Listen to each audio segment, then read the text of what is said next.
Assalamualaikum warahmatullahi wabarakatuh. Alhamdulillahilladzi khalaqas samawati wal ardh wa ja'ala adh-dhulumati wan nur thumma alladhina kafaru bi rabbihim ya'dilun.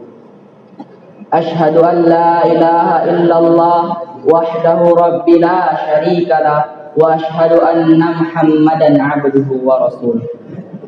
Allahumma salli ala Muhammad wa ala alihi wa sahbihi wa sallim. Amma ba'd. Puji syukur kita kepada Allah Subhanahu wa taala yang telah memberikan kepada kita nikmatnya sehingga kita masih dapat berkumpul, sehingga kaki kita masih kuat melangkah ke masjidnya Allah Subhanahu wa taala dalam rangka melaksanakan salat Isya berjamaah, dan sebentar lagi akan melaksanakan salat tarawih dan witir. Salawat dan salam tidak lupa pula kita sanjungkan kepada suri tauladan, kepada junjungan seluruh umat, yakni Nabiullah Muhammad sallallahu alaihi wasallam, yang telah membawa kita daripada alamnya kejahiliaan kepada alamnya yang berilmu pengetahuan, daripada alamnya kegelapan kepada alamnya yang terang benderang seperti yang kita rasakan pada saat sekarang ini. Bapak dan Ibu yang dirahmati Allah Subhanahu wa taala,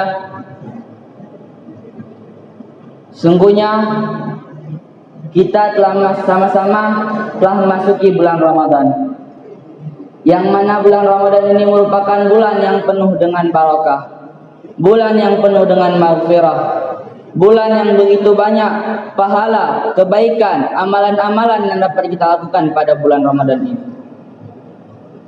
Sehingga ketika kita pandai-pandai dalam memanfaatkan bulan Ramadan ini, maka kita akan bisa keluar daripada bulan Ramadan ini dengan terhapus dosa-dosa kita dan berlimpah rezeki dan berlimpah pahala-pahala kita. Jamaah rahimakumullah. Jadi ada salah satu amalan pada bulan Ramadan yang diwajibkan kepada kita, yakni puasa Ramadan. Sebagaimana Allah katakan yang kita ketahui bersama, ya ayyuhalladzina amanu kutiba alaikumusshiyam kama kutiba alal ladzina min qablikum la'allakum tattaqun, kata Allah. Wahai orang-orang yang beriman, diwajibkan atas kamu berpuasa sebagaimana diwajibkan atas orang-orang sebelum kamu agar kamu bertakwa. Begitu kata Allah pada ayat tersebut. Jadi puasa merupakan suatu amalan yang wajib kita kerjakan pada bulan Ramadan ini, yang mana telah dilakukan oleh para sahabat, oleh Nabi. Oleh karena itu makanya puasa wajib atas kita. Oleh karena itu, pertanyaan pertama, sebenarnya apa tujuan daripada puasa tersebut? Allah langsung beri jawaban. Allah langsung beri kata kunci kepada kita pada penghujung ayat tersebut. Kata Allah, la'allakum tattaqun, agar kamu bertakwa. Jadi jamaah rahimakumullah, apakah selama kita hidup, selama berapa puasa, selama berapa Ramadan yang telah kita lalui, apakah kita telah menjadi orang yang bertakwa? Apakah kita telah mendapatkan titik takwa tersebut? Jadi sungguhnya seperti apakah takwa itu? Orang-orang seperti apakah yang dimaksud orang-orang yang bertakwa tersebut? Jamaah rahimakumullah, pada surah kedua, ayat kedua, Allah katakan, "Dzalikal kitabu la raiba fi hudal lil muttaqin," kata Allah. Sungguhnya Al-Quran itu tidak ada keraguan padanya, petunjuk bagi orang-orang yang bertakwa. Jadi takwa, definisi takwa sebenarnya ada di mana? Orang-orang yang bertakwa sebenarnya ada di mana? Pada ayat selanjutnya Allah katakan, alladzina yu'minuna bil ghaib, kata Allah, yakni orang yang beriman kepada hal-hal yang gaib, orang yang beriman kepada Allah, kepada hari akhirat, kepada malaikat Allah, kepada takdir. Orang-orang tersebutlah termasuk dalam orang-orang yang bertakwa, termasuk kategori orang-orang yang bertakwa. Oleh karena itu, apakah kita telah betul-betul beriman kepada Allah? Apakah kita telah percaya bahwa sungguhnya Allah lah yang mengatur kita, sungguhnya Allah lah yang menciptakan kita? Sungguhnya kita harus percaya hal tersebut. Karena sungguhnya alam semesta tidak akan tercipta ketika tidak ada penciptanya. Sungguhnya sebuah meja tidak akan tercipta ketika tidak ada yang membuatnya. Seperti itulah alam semesta ini, pasti ada penciptanya, yakni Allah Subhanahu wa taala. Oleh karena itu kita harus beriman kepada Allah. Kita harus percaya bahwa sungguhnya Allah itu ada. Kita harus menyembah Allah Subhanahu wa taala. Bukan Allah yang membutuhkan kita, tapi kita yang butuh terhadap Allah Subhanahu wa taala. Jamaah rahimakumullah. Kemudian ciri-ciri orang yang bertakwa kedua, yakni dikatakan selanjutnya wa yuqimunas shalah, kata Allah, yakni orang-orang yang mendirikan salat. Bapak dan Ibu yang dirahmati Allah Subhanahu wa taala, kita ketahui bersama begitu banyak dalil, baik itu daripada ayat maupun hadis-hadis Rasulullah sallallahu alaihi wasallam yang menegaskan tentang kewajiban salat, yang menegaskan tentang bahayanya meninggalkan salat, yang menegaskan, yang memberitakan kepada kita tentang keutamaan salat, baik itu salat sunnah maupun salat wajib. Jadi daripada banyaknya dalil yang Allah firmankan kepada kita, Rasulullah sabdakan kepada kita, bahwa sungguhnya salah satunya ini Allah merintahkan kita mendirikan salat. Kenapa Allah merintahkan kita mendirikan salat? Karena Rasulullah mengibaratkan salat ini sebagai tiangnya agama. Ketika kita mengibaratkan Islam sebagai bangunan, maka salat merupakan daripada tiang bangunan tersebut.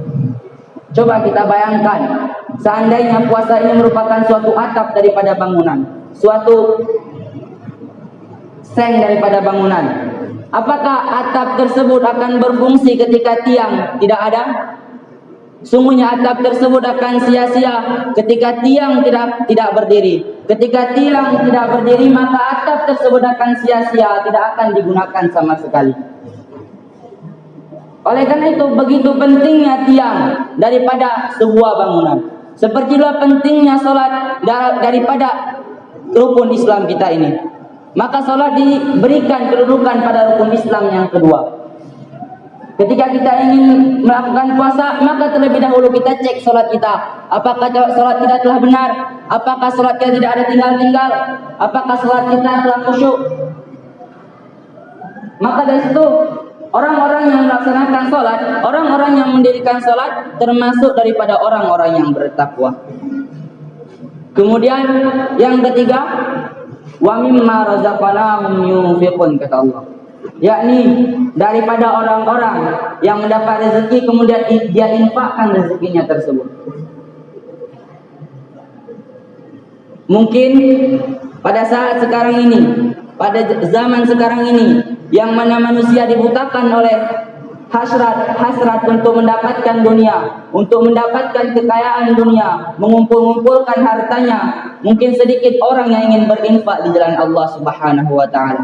Mungkin sedikit orang yang ingin bersedekah kepada saudara muslimnya. Mungkin sedikit orang yang bersedekah untuk jalan Allah. Oleh karena itu, maka infak, sedekah merupakan ciri-ciri daripada orang-orang yang bertakwa. Bukan hanya itu, bukan berarti kita hanya berinfak di saat kita senang saja, di saat kita susah saja.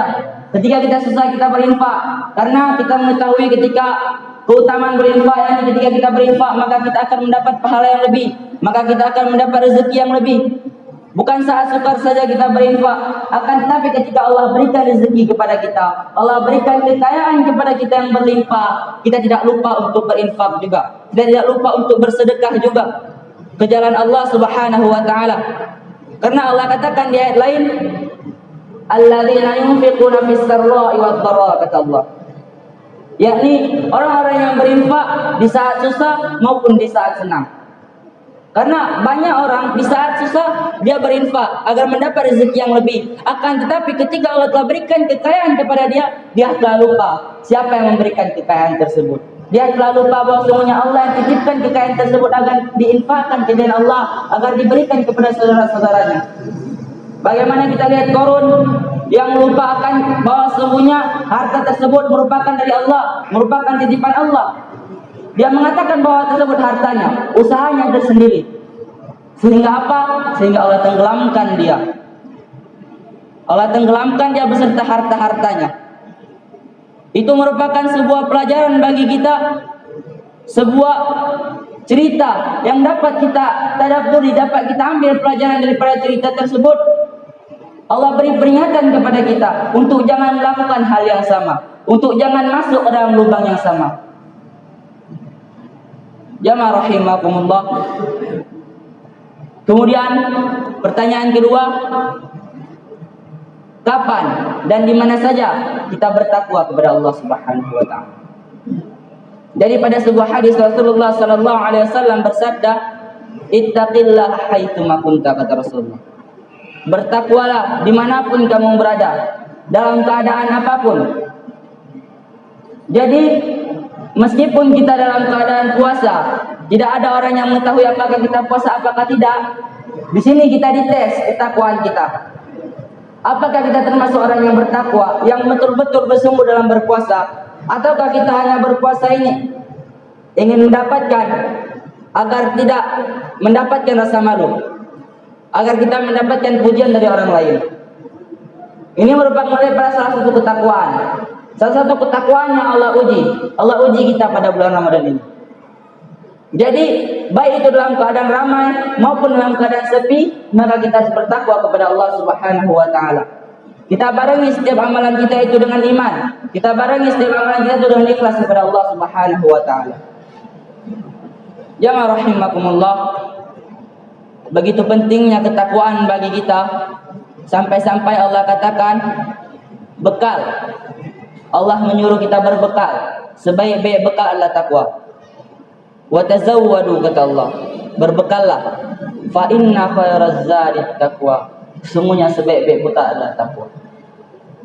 Ayat tersebut mungkin telah kita ketahui bersama bahwa sesungguhnya takwa itu merupakan suatu sebaik-baik bekal untuk kita ke akhirat kelak. Tidak ada bekal yang lebih baik daripada takwa. Oleh karena itu kita tingkatkan ketakwaan kita pada bulan Ramadan ini dengan cara kita memperbanyak salat kita, salat sunnah kita, yang mana dahulu mungkin sebelum Ramadan kita hanya melaksanakan salat wajib. Pada bulan Ramadan ini kita isi dengan salat-salat sunnah, kita isi dengan salat tahajud, kita isi dengan salat duha, kita isi dengan salat rawatib dan salat-salat lainnya yang dapat menambah pahala kita, menambah ketakwaan kita pada bulan Ramadan ini. Jamaah rahimakumullah. Jadi kesimpulan yang dapat kita ambil pada ceramah singkat pada malam kali ini, bahwa sesungguhnya ketakwaan itu bukan suatu hal yang sulit untuk dicapai. Ketika kita bersungguh-sungguh ingin mendapatkan titel takwa tersebut, maka kita akan mendapatkan titel takwa tersebut. Akan tetapi ketika kita tidak ada niat untuk mendapatkan titel takwa tersebut, maka kita tidak akan mendapatkan titel takwa tersebut. Karena titel takwa ini hanya dimiliki oleh orang-orang yang bersungguh-sungguh, hanya dimiliki orang-orang yang betul-betul ingin mendapatkannya. Karena titel takwa tidak akan dimiliki oleh orang-orang yang pemalas, tidak akan dimiliki oleh orang-orang yang kikir, tidak akan dimiliki oleh orang-orang yang pelit. Oleh karena itu kita rubah sifat kita pada bulan Ramadan ini dengan sebaik-baik sifat, dengan sebaik-baik bekal, dengan sebaik-baik amalan pada bulan Ramadan ini. Karena sesungguhnya inna akramakum 'indallahi atqakum. Sebaik-baik kali orang yang paling mulia di sisi Allah adalah orang yang paling bertakwa. Jadi ketika kita ingin mulia di sisinya Allah Subhanahu wa taala, ingin dipuji-puji Allah di antara para malaikatnya, maka kita harus mendapatkan titel takwa tersebut. Jamaah rahimakumullah. Mungkin hanya sampai di sini ceramah singkat pada malam kali ini. Apabila ada kesalahan daripada tutur kata, mohon dimaafkan. Saya tutup dengan doa, billahi fi sabilil haq fastabiqul khairat. Assalamualaikum warahmatullahi wabarakatuh.